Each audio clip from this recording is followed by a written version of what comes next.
하겠습니다. 오늘 창세기 12장입니다. 12장 우리 1절에서 5절까지 같이 읽겠습니다. 여호와께서 아브라함에게 이르시되 너는 너의 본토 친척 아비집을 떠나 내가 내게 지시할 땅으로 가라. 내가 너로 큰 민족을 이루고 내게 복을 주어 내 이름을 창대케 하리니 너는 복의 근원이 될지라. 너를 축복하는 자에게 내가 복을 내리고 너를 저주하는 자에게는 내가 저주하리니 땅의 모든 족속이 너를 인하여 복을 얻을 것이니라 하신지라. 이에 아브라함이 여호와의 말씀을 쫓아갔고 롯도 그와 함께 갔으며 아브라함이 하란을 떠날 때 그 나이 75세였더라. 아브라함이 그 아내 사라와 조카 롯과 하란에서 모은 모든 소유와 얻은 사람들을 이끌고 가나안 땅으로 가려고 떠나서 마침내 가나안 땅에 들어갔더라. 아멘. 말씀을 위해 기도합니다. 할렐루야. 하나님 감사합니다. 오늘도 시온산 기도의 3일밤 또 예배로 저희들을 인도하시니 감사합니다. 세상이 매일매일 하나님 혼돈과 어둠 속에서 빨리빨리 지나가는 그 속에 우리도 정말 때로는 해야 할 일을 제대로 못하고 또 하나님 허송세월을 보낼 때도 있습니다. 주님, 우리가 어떤 상황 속에서도 오직 말씀을 붙들고 믿음을 지키며 나아가는 중심을 잃지 않게 하시고 정말 이 시대 누가 깨어서 기도하겠습니까? 말씀을 가진 자들이, 주님을 사랑하는 자들이 정말 안타까운 심정으로 기도하면서 주께 간구하며 회개하며 주님의 도우심을 구합니다. 오늘도 말씀 속에서 깨닫고 주님을 쫓아가게 하시고 기도하게 하시고 성령의 역사하심으로 정말 하나님의 놀라우신 은혜와 능력이 또 나타나게 하옵소서. 긍휼을 베풀어 주옵소서. 주님의 은혜를 베풀어 주시옵소서. 감사드리며 예수 그리스도 이름으로 기도하옵나이다. 아멘. 이제 창세기 12장부터는 구속사의 시작이라고 우리가 합니다. 그러니까 11장 바벨탑 사건까지는 세속사입니다. 그냥 흘러온 시간의 세월의 역사입니다. 그러나 12장부터는 이제 하나님이 구원의 역사를 위하여 시작하는 구속사의 시작입니다. 그래서 창세기 12장부터는 굉장히 어떤 전환점이죠. 중요한 장이죠.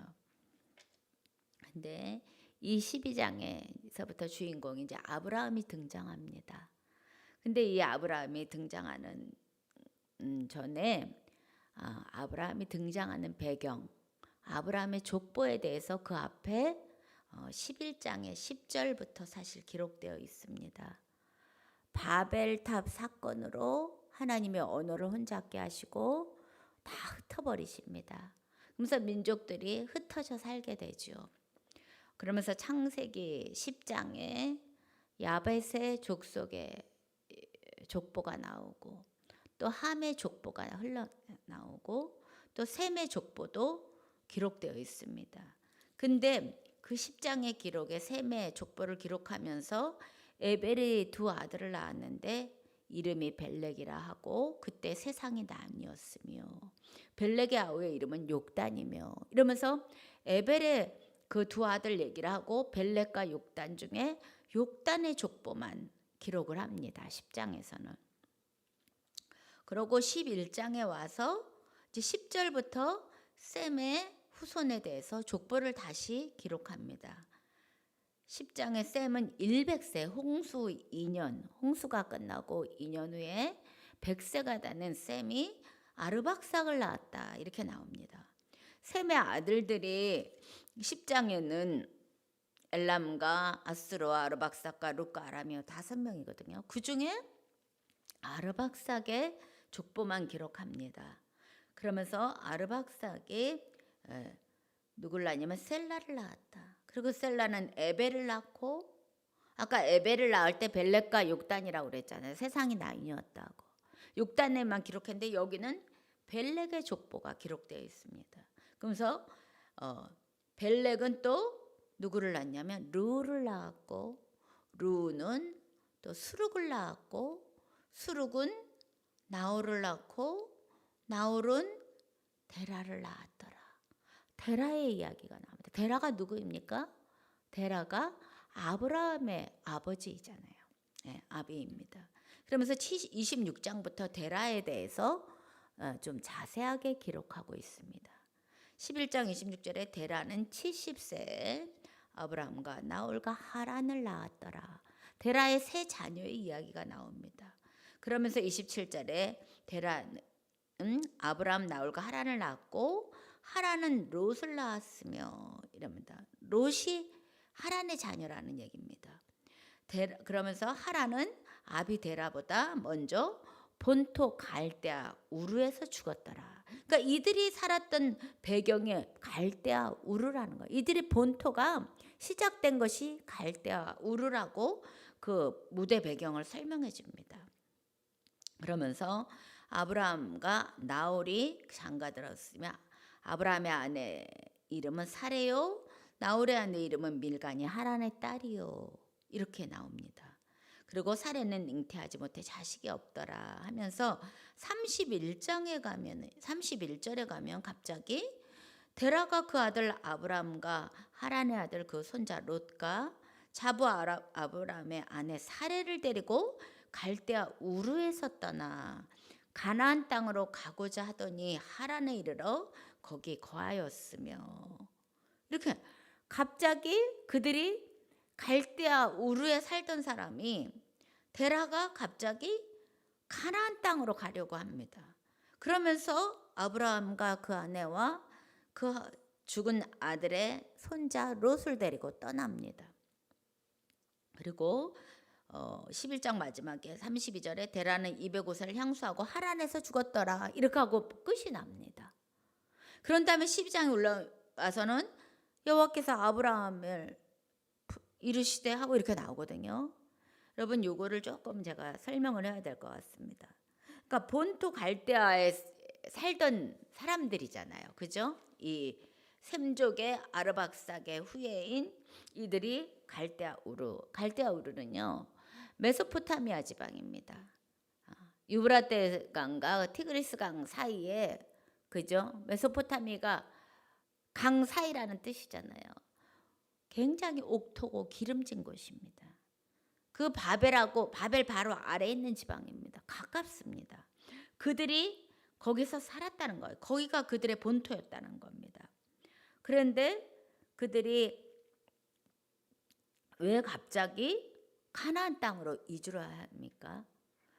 보면은요, 갈대아 우르 땅에서 데라가 어떤 생활을 했던 사람이냐면, 여호수아 24장 2절에 가면 여호수아가 마지막 유언할 때 이스라엘 백성들한테 이를 때 하는 말입니다. 여호수아 24장 2절에 여호수아가 모든 백성에게 이르되, 그러면서 이스라엘 하나님 여호와의 말씀에 옛적에 너희 조상들 곧 아브라함의 아비 나홀의 아비 테라가 강 저편에 거하여 다른 신들을 섬겼으나 하고 정확하게 강 저편 메소포타미아 지방의 갈대아 우르에 살 때 데라가 다른 신을 섬겼다고 기록이 되어 있습니다. 그러니까 우상을 섬기던 사람입니다. 바벨론의 신을 섬기던 자였습니다. 예.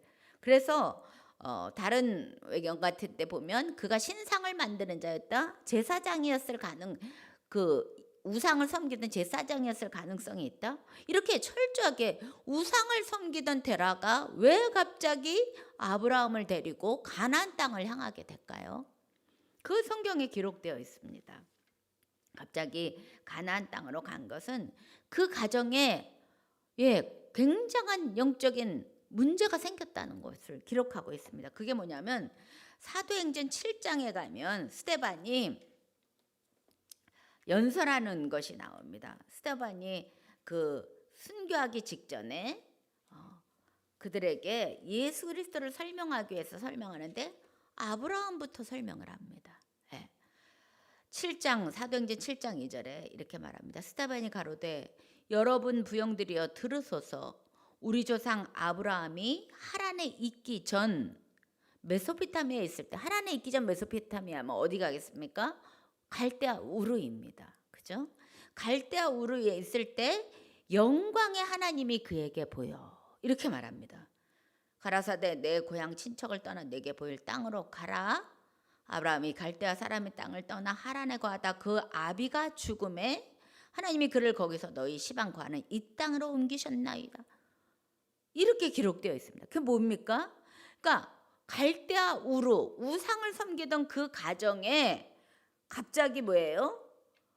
아브라함에게 하나님이 나타나셨다는 겁니다. 영광의 하나님이 그에게 보여. 예, 정말 어떻게 보면 그 하나님의 존재를 알지도 못하는 아브라함에게, 그러니까 나타나서 고향 친척 떠나라 이렇게 말씀하시는 겁니다. 예, 그러니까 뭐예요? 그게 아브라함을 하나님이 주권적으로 그를 택하여 부르신 거잖아요. 그죠? 영광의 하나님이 보였다? 영광의 빛으로. 사도 바울도 그 다메섹에서 강한 빛으로 주님을 만나지 않습니까? 그런 것처럼 영화로운 빛의 하나님께서 아마 아브라함을 강력하게 빛으로 찾아오신 것 같아요. 영광의 하나님이 보였다고 하는 거 보니까. 그러면서 강력하게 그러니까 그 하나님의 영에 확 덧입으니까는 그 가정이, 구상을 섬기던 가정이 이제는 놀라운 영적인 이상한 일들이 벌어지는 것입니다. 그래서 더 이상 우상을 섬기며 그 땅에서 살 수 없는 일들이 일어나는 거예요. 어디 기록에 아브라함이 다 우상을 깨뜨려 버리고 그랬다는 기록도 있다 하지 않습니까? 그러니까는 하나님이 강권적으로 거역할 수 없는 그런 영적인 강력한 역사가 그 가정에 임하니까 이제는 우상을 섬기고 있을 수가 없는 겁니다.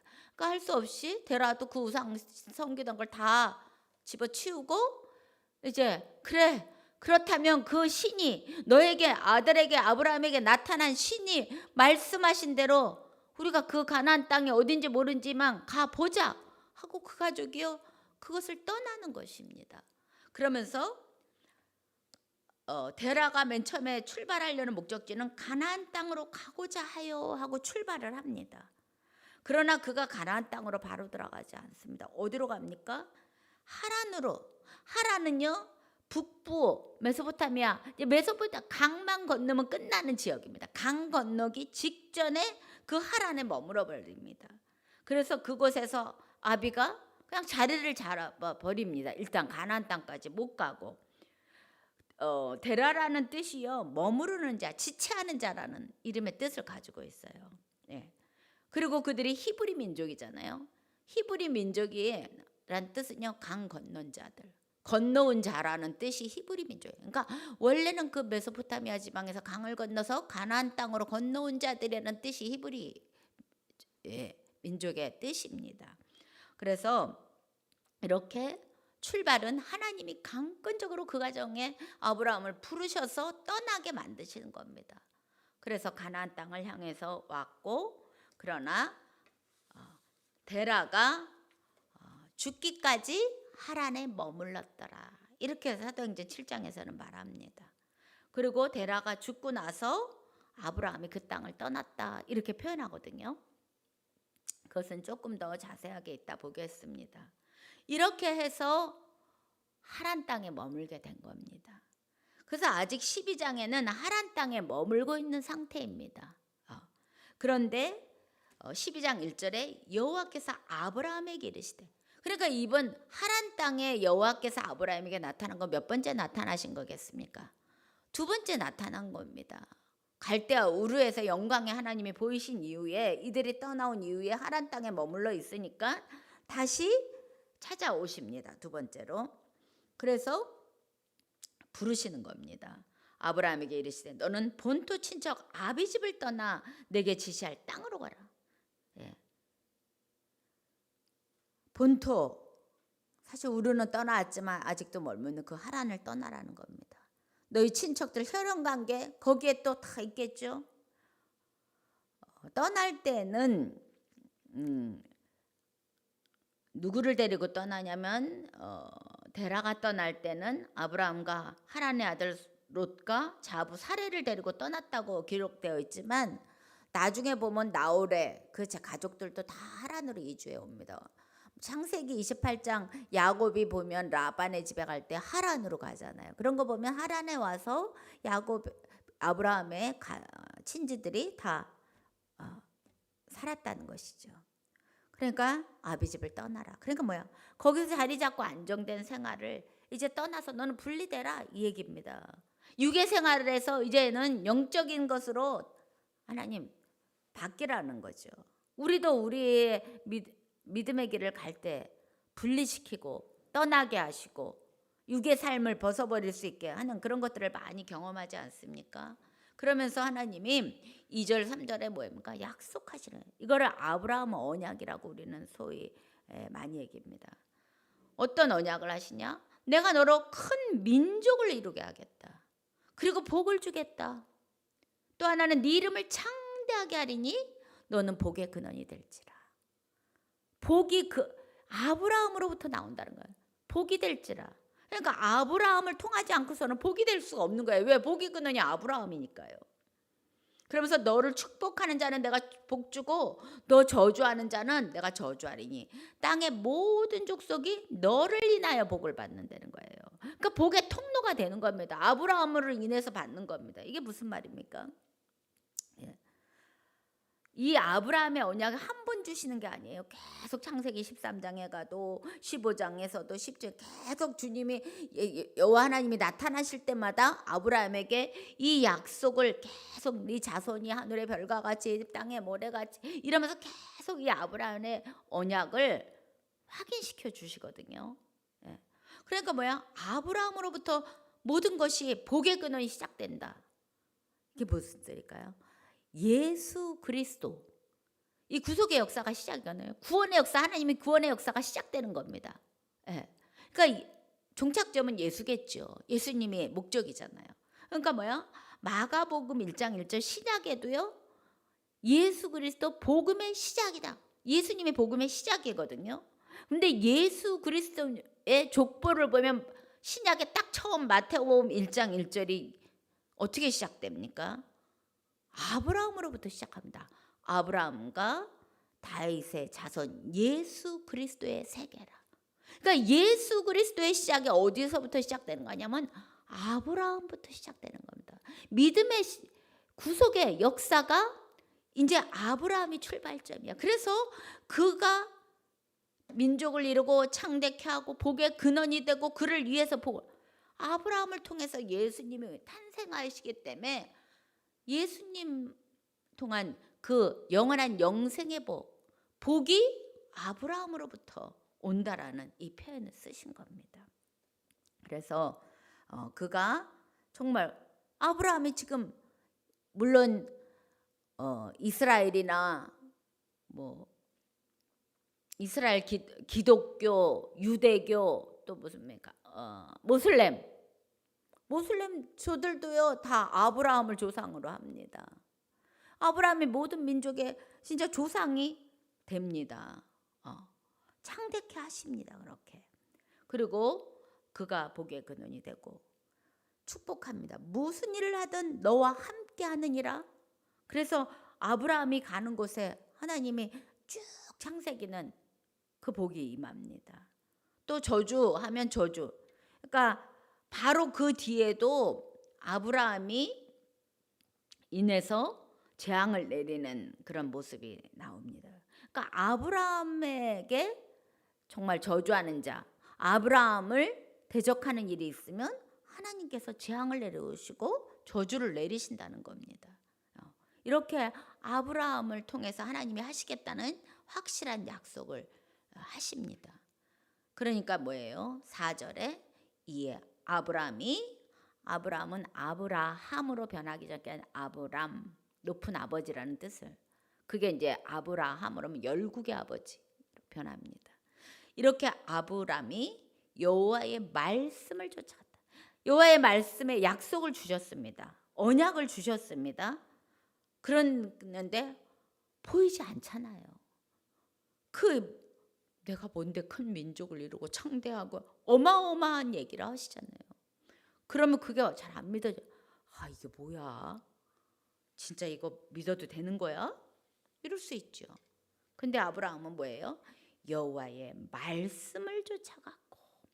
여러분, 믿음이 무엇입니까? 믿음은요, 말씀을 듣고 들음에서 나니까. 믿음은 들음에서 나요. 일단 듣고 어떻게 해요? 그 말씀을 따라 순종하는 겁니다. 움직이는 겁니다. 행하는 겁니다. 그게 믿음인 것입니다. 여러분, 우리가 많이 알아요. 아는 것을 믿음으로 착각할 수가 있어요. 여러분, 그러나 믿음은 아는 것에서 끝이면 그것은 죽은 믿음이다. 야고보서에 그랬잖아요. 믿음이 아닌 것입니다. 믿음은 행한 만큼 그것이 내 믿음의 분량인 것입니다. 내가 행하는 만큼이 내 믿음의 분량이지 이만큼 안다고 그 믿음의 분량이 그것이 아닙니다. 그래서 말씀을 쫓아서 움직일 때 그 말씀을 확신하고 믿고, 믿음은요 미래의 일들입니다. 보여지는 거 아닙니다. 보지 못한 것들의 믿음은 바라는 것들의 실상이요 보지 못하는 것들의 증거니라. 히브리서에 가보면 11장에 믿음의 조상들의 얘기 나올 때 아브라함이 하나님의 말씀을 쫓아갈 때 갈 바를 알지 못했다. 아브라함도 몰라요. 어떻게 될지 못하고 확신도 못해요. 이런 어마어마한 일은 사람이 할 수 있는 일이 아니잖아요. 이건 하나님만 하시는 일이잖아요. 그분이 하신다는 말씀을 믿어야지만 내가 움직일 수 있는 거잖아요. 내가 좀 하면 이렇게 할 수 있다. 내가 해서 어떻게 민족을 이루고 이름을 창대케 하고 모든 사람을 복주고 저주하고, 이건 사람이 하는 일이 아니거든요. 하나님이 하시는데 그거를 믿었다는 겁니다. 아브라함은. 그리고 말씀을 쫓아서 갔다는 겁니다. 이 믿음을 방해하는 게 뭐예요? 우리의 이성이에요. 이성적인 건 내가 알고 있는 지식과 경험과 이런 거를 가지고 제보입니다. 이거 할 수 있을까? 어쩔까? 우리가 일할 때 그렇지 않습니까? 이성은 영적인 것들을 많이 방해할 때가 있어요. 왜? 영의 세계는 우리 이성을 뛰어넘은 거잖아요. 우리 이성으로 판단하고 할 수 있는 것이라면 하나님이 뭐 사람이세요? 하나님이 신이시고 영이신데 우리는 늘 그 한계 속에 갇혀서 나아가지 못할 때가 많거든요. 그러나 믿음은 그 말씀을 믿고 신뢰하고 의지하고 알지를 못하지만 믿고 그냥 나아가는 겁니다. 예. 그래서 믿음은 바라는 것들이 우리 실상에 나타날 것이라는 확신을 갖는 겁니다. 천국이 있을까 없을까가 아닙니다.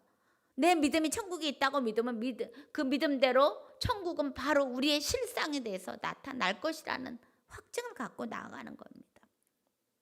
이렇게 아브라함은 그렇게 움직였다는 겁니다. 여러분, 믿음이 없을 때도 있어요. 아, 이거 진짜일까 아닐까요? 우리가 그렇잖아요. 연약하고 부족하고. 그런데 움직이잖아요. 움직이면 그때부터 믿음이 생긴 겁니다. 하나님이 믿은 거로 보시는 겁니다. 어떨 때는 확증을 못 갖고 움직일 때도 있어요. 움직일 때 믿음도 생기는 거고 나타난 거고, 하나님의 믿음으로 나는 믿음을 안 가지고 움직일 때도 있어요. 왜? 우리가 어떻게 확신을 다 가져요. 그래도 잘 모르겠지만 그래도 움직여보자 하면 하나님이 그 움직임을 통해서 믿음을 부어주시고 믿음으로 보신다는 겁니다. 그래서 움직이는 게 되게 중요하구나. 우리는 생각만 하고 안 움직일 때가 참 많습니다.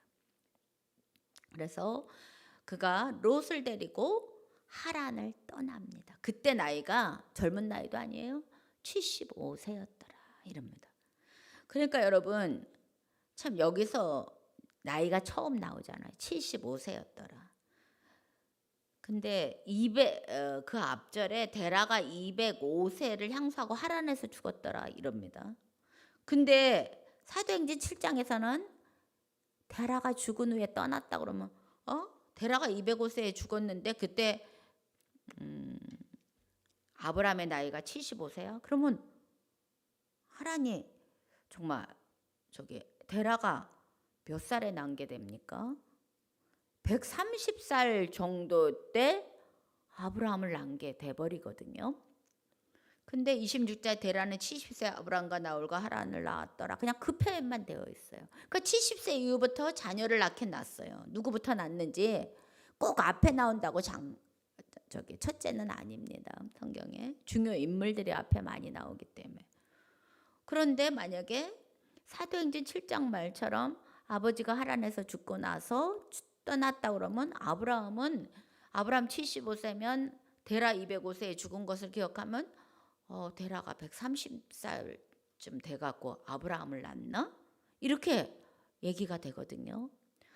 만약에 그렇지 않다고 여기 26장처럼 70세에 아브라함과 그러면 70세경에 낳았다 그러면 아브라함이 하란을 떠날 때는 아버지가 한 145세, 150세 정도 됐을 때입니다.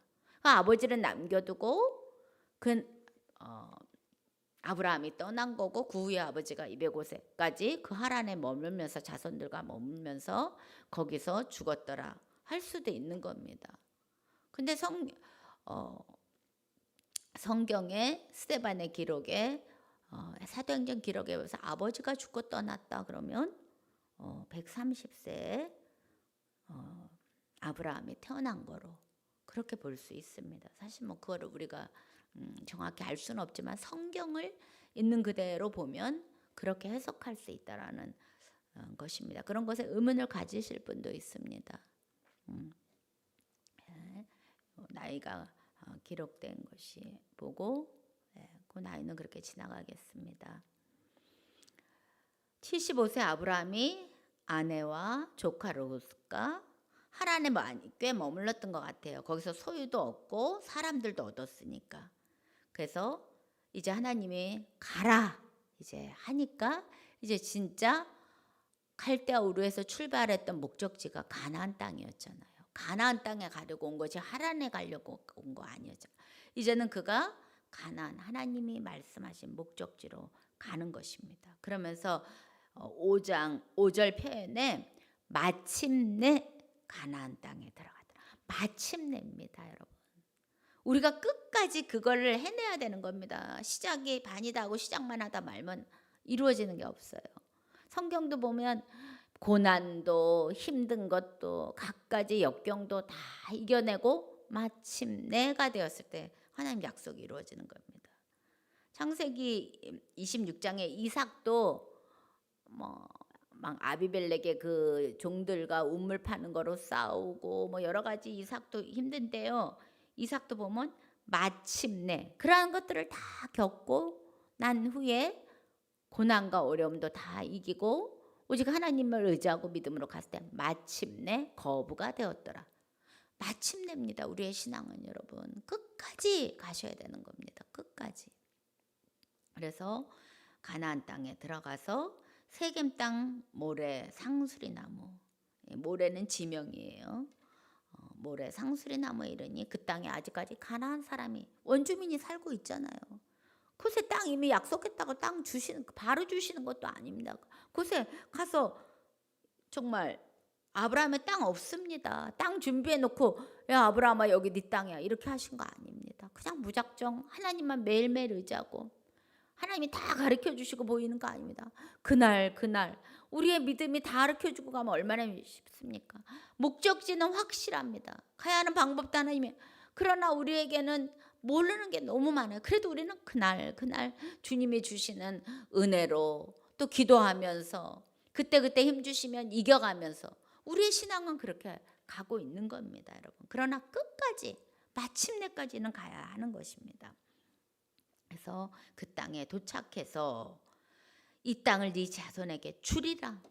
예, 또 약속하시잖아요. 나타나셔서 그가 그곳에 베델 동편산 또 아이와 베델과 아이 사이에 8절에 보면 단을 쌓고 여호와의 이름을 부르더니 여러분 이제 완성된 겁니다. 하나님의 제단을 쌓고 이제 우상 섬기던 그 아브라함이 이제 여호와의 이름을 불렀더라. 그 하나님의 존재를 깨닫고 이제 하나님 약속하신 이 땅, 하나님이 가라고 한 이 땅 이제 드디어 왔습니다. 이제 주님을 이름을 부릅니다 하면서 그곳에 단을 쌓고 이름을 부르더라. 이게 창세기 4장에 보면 아벨의 대신 셋을 주고 셋의 자녀가 낳고 에노스를 낳았더라. 에노스 때 비로소 여호와의 이름을 불렀더라. 그때도 그랬습니다. 여기서도 여호와의 이름을 부르더니 이렇게 이제 시작인 것입니다. 이 약속의 땅에 네 후손에게 주리란 약속의 땅을 밟았고 이제 이곳에서 아브라함의 이 약속의 구속의 역사가 시작됩니다. 그러나 순탄하게 가는 거 아닙니다. 이 땅 왔네. 이제 하나님이 착착착착 이루어 주시겠지. 약속의 땅에 내가 믿고 왔으니까. 그러면 얼마나 좋아요. 아니요. 그가 자기 땅이 없으니까 막 옮겨 다녀. 남방으로 옮겨가더라. 예, 목축민으로서 이동하며 살았겠죠. 남의 눈치 보면서 아직 자기 땅이 아니거든요. 그러다가 땅에 기근이 왔어요. 예. 그러니까 먹을 거 없어요. 나그네가 무슨 먹을 게 있어요. 자기 땅에 사는 사람들이 그 원주민이 나그네까지 주겠습니까? 그러니까 할 수 없이 어디로 내려가요? 애굽으로. 예. 애굽으로 갑니다. 근데 애굽이라는 데는요 두려워요. 다녀보니까 얼마나 그런 어려움이 하나하나 기록은 안 됐지만 많았겠습니까? 그러니까 뭐예요? 아름다운 아내 그 사례더러 야 애굽 사람이 그대를 보면 당신이 내 아내라고 보면 당신을 차지하려고 다 죽이려고 할지 몰라. 아마 이런 것이 가나안 땅에서도 있었던 것 같습니다. 그러니까 아브라함이 야 애굽이라는 땅에 가도 또 당신의 아름다움을 보고 그러나 그럴 때마다 하나님이 보호해 주신 걸 알고 있겠죠. 그러면서 지혜를 내는 게 나의 누이라 해라. 네. 우리가 그냥 볼 때 야 아담 치사하다. 아브라함 치사하다. 자기 아내 팔아서 자기 목숨 보존하려고 하네. 실수 허물 그렇게 볼 수도 있겠죠. 그런데 아브라함은 하나님의 약속을 믿고 온 사람입니다. 그 먼 땅에서. 예. 그런데 하나님이 너를 통해서 민족을 이루고 복의 근원이 되게 하고 네 자손을 통해서 그러니까는 아브라함은 어떻게 보면 자기의 목숨이 간단한 자기 한 사람의 개인의 목숨이 아니라 하나님과 언약된 언약의 씨를 보존해야 되는 어떻게 보면 그런 사명감을 갖고 있었을지도 모릅니다. 나는 내 생명이 나만의 생명이 아니라 하나님의 약속을 이어가야 되는 그것을 지켜야 되는 아브라함 언약을 생각하면서 그것을 지켜야겠다는 그런 생각을 했을지도 모릅니다. 그렇기 때문에 우리가 아내를 팔아먹는다는 생각보다는 내 목숨이 그대로 인하여 보존되게 은혜를 입게 하라 이런 표현들을 쓰거든요. 그게 뭡니까? 뭐 치사하게 당신 죽고 나는 좀 삽시다가 아니었을 것 같아요. 나는 하나님과 언약된 사람이고 이 약속에 이것을 이루어가야 되는 그래서 내 생명의 보존은 나 하나만의 보존이 아니니까 하나님이 당신을 이렇게 해도 지켜주실 거야. 아마 아브라함이 그 정도의 사람이었을 것 같아요. 자기 목숨 하나에 연연했으면 이 가나안 땅까지 왔겠습니까? 시편 105편에 가면 다윗의 찬송에서 그런 표현들이 있습니다. 105편 14, 15절에 가면 쫙 얘기하면서 사람이 그들을 해하기를 14절에 용납지 아니하시고 그들의 연고로 열왕을 꾸짖어 이르기를 나의 기름 부은 자를 만지지 말며 나의 선지자를 상하지 말라. 그가 또 기근을 불러 그 땅에 임하게 하여 귀한 양식을 다 끊으셨도다. 이러면서 쭉 나오는데 그 아브라함을 통해서 그 아브라함이 속인 거잖아요. 그래서 그 아내를 보고 바로 왕의 아름다움에 취해서 아내로 데려갑니다. 근데 그건 아브라함이 잘못이잖아요. 거짓말한 거잖아요. 그런데도 하나님은 아브라함을 야단치시는 게 아니라 바로의 집에 재앙을 내리는 겁니다. 왜? 그가 기름 부은 선지자. 예, 기름 부은 자. 하나님이 택하신 자. 그를 통해서 약속을 이루어 가실 자이기 때문에 아직 아브라함 연약하거든요. 아직 막 불러서 하나님의 능력도 권능도 아직 잘 몰라요. 어린아이가 훈련 과정에 있는 아브라함입니다. 그러니까 그 아브라함이 보존되기 위해서 하나님이 아브라함이 실수를 했더라도 어떤 마음에서 했던 간에 하나님은 보호하신다는 겁니다. 그래서 도리어 그 바로의 그 열왕을 꾸짖으시고 하나님이 보호하신다는 걸 보여주시고 그 가정을 지켜주시죠. 아브라함을 지켜주시죠. 도리어 그것을 통해서 더 많은 은금을 축적할 수 있도록 하나님은 반전의 역사를 이루어 가시는 겁니다. 그러니까 아브라함이 지금 뭘 알겠습니까? 그냥 가라는 대로 지금 가나안 땅에 겨우 와서 정착도 못하고 눈치 보면서 지금 살고 있는 이 아브라함이 믿는 건 하나님 약속하셨잖아요. 그래서 이래서 했잖아요. 그냥 그 가느다란 신랄 같은 믿음 하나 하나님이 하실 거라는 그거 아마 붙들고 지금 아브라함은 먹고 살아야 되는 그 문제 속에서 움직이고 있을지도 모르죠. 아직은 연약한 믿음이죠. 여러 가지 테스트와 연단을 통해서 나중에 하나님이 이제 그의 믿음을 테스트 통과하는 때가 옵니다. 그때까지 그가 또 훈련받고 연단받고 연약함 속에서 가나 하나님이 지키시고 보호하시고, 그러나 아브라함이 그래도 그 약속의 말씀을 믿고 끝까지 가는 겁니다. 우리도 얼마나 연약합니까? 우리가 뭘 알아서 하겠습니까? 그러나 순간순간 넘어질 때도 우리도 있지요. 우리도 의심될 때도 있지요. 과연 될까 할 때도 있지요. 그러나 우리가 말씀을 의지하는 겁니다. 하나님이 말씀하셨으니까 될 거야 하고 또 일어나고 도움을 구하고 기도하면서 붙잡고 가는 겁니다. 그때마다 하나님의 도우심을 또 체험하게 되고 하나님이 살아계시고 동행하심을 알게 하시고, 이러면서 우리의 믿음도 완성되어 가는 거고 하나님이 원하시는 뜻대로 또 걸어가는 겁니다. 여러분 힘드십니까? 갈 바를 알지 못하십니까? 미래의 것은 보이는 것을 가는 거 아닙니다. 약속을 믿고 우리에게 감동을 주시고 또 시대의 말씀이 하나님 뜻과 오그러지면 그것과 싸워야 하고 또 말씀을 지키기 위해서는 불의함을 당하기도 하고 많은 것이 있겠죠. 그러나 그 약속을 끝까지 신실한 하나님의 약속을 믿으시고 갈 때 하나님이 분명히 마침내 하나님의 우리를 부르신 목적과 뜻대로 인도하시며 영원한 생명을 가진 우리들로 하나님의 나라로 인도해 가실 걸 믿습니다. 확신을 가지시고 더 힘내시고 또 합력하여서 달려가시는 승리하시는 여러분 되시길 주의 이름으로 축원합니다. 기도하겠습니다. 하나님 감사합니다. 정말 아무것도 모르는 아브라함에게 보이시고 하나님 약속하시고 또 아브라함은 그 약속의 말씀을 믿고 순종하며 갔습니다. 하나님, 우리에게도 이 약속의 성경의 말씀을 주셨사오니 우리의 믿음이 연약하고 부족하지만 또 붙들고 끝까지 믿고 의지하며 갈 수 있는 힘과 능력을 부어 주옵소서. 날마다 함께 하시고 인도하시고 승리케 하신 주님을 찬양하고 감사합니다. 더 강건하게 더 넉넉하게 시험을 이기고 오직 주의 말씀에 신뢰하며 의지하며 승리하게 이끌어 주옵소서. 감사드리며 예수 그리스도 이름으로 기도하옵나이다. 아멘. 오늘도 말씀을 쫓아서 또 승리하시는 여러분 되시기 바랍니다. 그러기 위해서는 뜨거운 기도입니다. 성령이 도와주실 수 있는 강력한 기도의 역사입니다.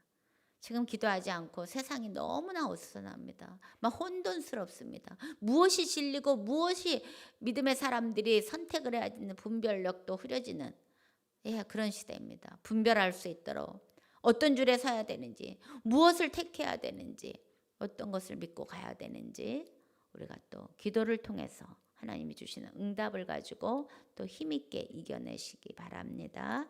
우리 동영상에 맞춰서 기도해 주시기 바랍니다.